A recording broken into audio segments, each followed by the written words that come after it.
آپ دیکھ رہے ہیں دا ہڈن ٹروتھ۔ سب سے پہلے تو درخواست یہی ہے کہ سبسکرائب ضرور کیجیے گا، اگر ٹاپک پسند آئے تو کامنٹ کر کے فیڈ بیک ضرور دیجیے گا۔ آج آپ کو لے کے جائیں گے 4000 سال پہلے، جب دریائے نیل کے کنارے قدیم مصر میں ایک ایسی تہذیب ابھری جس نے گئے وقت کی دھول پر اپنے نشان ہمیشہ کے لیے ثبت کر دیے۔ اہرام مصر، مجسمے اور عمارتیں ایسی جو آج بھی جدید سائنس کو حیران کر دیتی ہے۔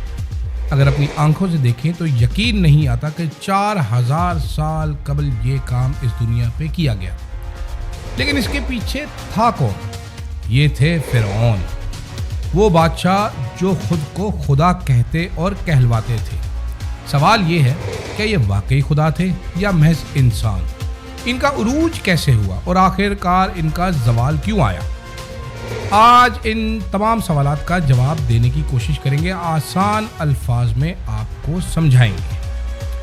کہانی شروع ہوتی ہے تقریباً 3100 قبل مسیح سے، جب نورمر نامی بادشاہ نے بالائی اور زیریں مصر کو ایک سلطنت میں متحد کیا۔ یہ تاریخ کا پہلا فرعون تھا۔ اس کی یادگار آج بھی قاہرہ کے عجائب گھر میں موجود نارمر پیلیٹ ہے، جو ہمیں دکھاتی ہے کہ پہلی بار ایک انسان نے نہ صرف خود کو بادشاہ بلکہ خدا کے برابر لا کھڑا کیا۔ فرعون محض حکمران نہیں تھے، وہ خود کو زندہ خدا مانتے تھے۔ ان کے بارے میں عقیدہ یہ تھا کہ وہ زمین پر ہورس کے نمائندے ہیں اور مرنے کے بعد اوسائرس بن جاتے ہیں۔ یہ تصور ہمیں پیرامڈ ٹیکسٹ یعنی کہ 2400 سال قبل مسیح میں ملتا ہے، جو دنیا کی قدیم ترین مذہبی تحریریں ہیں۔ لیکن اصل راز یہ ہے کہ یہ خدائی شان اصل میں ایک سائنسی فریب تھا۔ فرعونوں کے بارے میں مشہور تھا کہ وہ پہلے ہی بتا دیتے تھے کہ سیلاب کب آنا ہے اور طوفان کب آئے گا، لیکن اصل میں پجاری ستاروں اور نیل کے پانی کی پیمائش کر کے طوفان اور سیلاب کی پیشگوئی کیا کرتے اور پھر کہتے تھے کہ یہ سب فرعونوں کی طاقت ہے، اور یوں عوام انہیں خدا ماننے پر مجبور ہو جاتی تھی۔ فرعونوں کی زندگیاں شان و شوکت سے بھرپور تھی، محلات، شراب، شہد اور شاہی خوراکیں، لیکن مزدوروں کی ہڈیوں پر آج بھی محنت کے نشان ثبت ہیں۔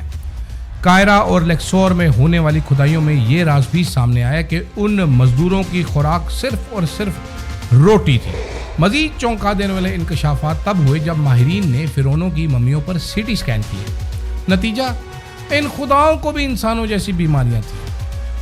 ٹی بی، ملیریا، جوڑوں کا درد اور دانتوں کا سڑنا عام تھا۔ مثال کے طور پر کنگ توت، جس کی موت صرف 18 سال کی عمر میں ہوئی۔ 2010 میں مصر کی سپریم کونسل کے ڈی این اے ٹیسٹ سے معلوم ہوا کہ وہ ملیریا اور جینیٹک بیماریوں کا شکار تھا۔ کچھ فرعون تو اپنی حد سے بھی آگے بڑھ گئے تھے۔ فرعون خوفو نے ایک سب سے بڑا اہرام تعمیر کروایا اور خود کو سورج کے دیوتا را کا بیٹا قرار دیا۔ لیکن سب سے بڑا انقلاب آیا فرعون اخناتون کے دور میں۔ اس نے تمام خداؤں کو ختم کر دیا اور صرف ایک ہی خدا کا اعلان کر دیا، سورج دیوتا آتون۔